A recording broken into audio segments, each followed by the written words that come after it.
ओम नमः आदिशक्ति माताए नमः। दर्शक भाई बहन बंधु एवं माताओं, आज चर्चा का विषय वस्तु है प्रत्येक जीवों को इष्ट का मनन, यानी परमेश्वर परमात्मा या अपना जो इष्ट है उनको डेली प्रतिदिन पूजन मनन क्यों करना चाहिए, इसके बारे में आज चर्चा करेंगे। तो भारतीय संस्कृति में कर्म सिद्धांत पर आधारित रहते हैं। संसार में सर्वत्र सुख दुख, लाभ हानि, जीवन मरण, दरिद्रता संपन्नता, रुग्णता स्वस्थता, बुद्धिमत्ता अबुद्धिमत्ता आदि विभिन्न रूपों में लोग भोग रहे हैं, लोगों को दिखाए जाते हैं। यही कारण विभिन्न दृष्टि को होने के कारण सारे जीव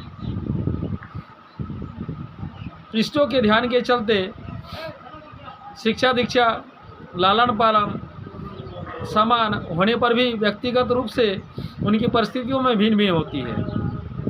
जैसे कि कोई रुग्ण, कोई स्वस्थ, कोई दरिद्रता, तो कोई संपन्न, कोई अंगहीन, तो कोई सर्वांग सुंदर होते हैं। जन्मांतरीय धर्माधर्म रूप अदृष्ट भी इन भोगों का कारण है। अतः मानव जन्म लेकर अपने कर्तव्यों का पालन और स्वधर्म आचरण के प्रति प्रत्येक व्यक्तियों का अत्यधिक सावधान होना चाहिए। प्रत्येक मनुष्यों के जीवन में कुछ क्षण ऐसे होते हैं जब उसकी बुद्धि निर्मल और सात्विक रहती है तथा उन क्षणों में किए हुए क्रियाकर्म यानी कर्म शुभ कामनाओं में समन्वित एवं पुनर्वर्धन करने वाले होते हैं। पर सामान्यतः काम, क्रोध, लोभ, मोह, मद, मात्सर्य, ईर्षा, दम, राग, द्वेष इत्यादि दुर्गुणों के वशीभूत मानव का अधिकतर समय पाप आचरण ही व्यक्त हो जाते हैं, जैसे वह स्वयं भी नहीं समझ पाता। 24 घंटे के समय में यदि हमने 1 घंटे का समय भी भगवान आराधना अथवा परोपकार आदि के शुभ कार्यों के निमित्त अर्पित किया जाए तो शुभ कार्य पुण्य हमें अवश्य प्राप्त होती है।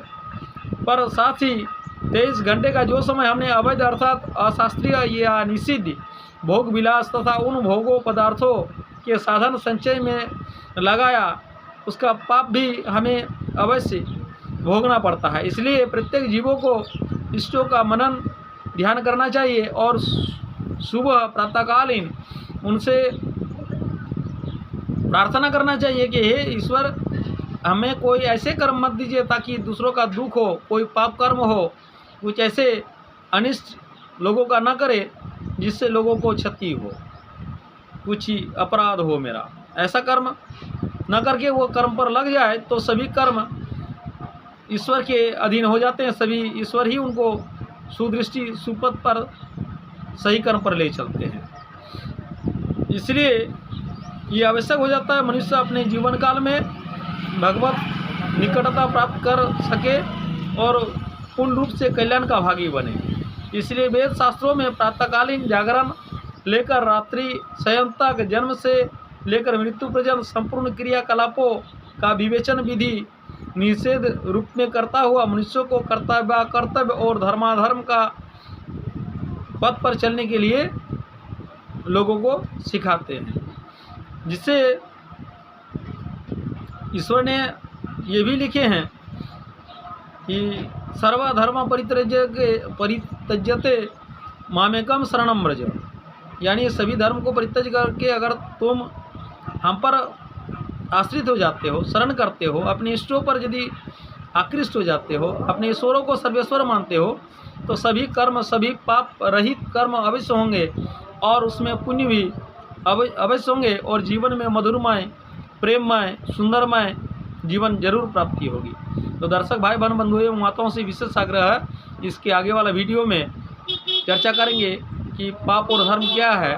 दर्शक भाई बहन बंधु से विशेष आग्रह है कि जो चैनल को अभी तक सब्सक्राइब नहीं किए हैं please subscribe my channel, like share और अपना प्यार कमेंट में जरूर दीजिएगा। ओम आदिशक्ति माताए नमः।